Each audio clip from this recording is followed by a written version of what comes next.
Saudi আরবের এক অন্ধ হাফেজ, তাকে ডেকে প্রশ্ন করা হলো, আল্লাহ তোমাকে চোখ দে নাই, তুমি না দেখে আল্লাহর এই কোরআন মুখস্থ করেছ, তুমি বলো আল্লাহ যদি তোমাকে চোখ দে তুমি সর্বপ্রথম কি দেখবে?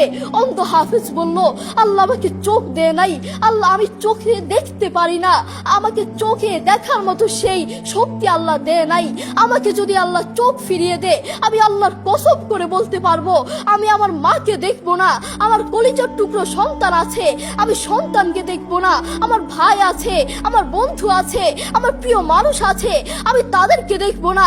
আমি দেখবো যেই কোরআন আমি না দেখে মুখস্থ করেছি সেই কোরআন দেখবো, সেই কোরআনের আয়াতগুলো কত সুন্দর তার দিকে তাকাবো। আল্লাহু আকবার। আমরা আমাদের কথা বলছি, আমাদের চোখ থাকতে আমাদের কোরআন পড়ার সময় হয় না।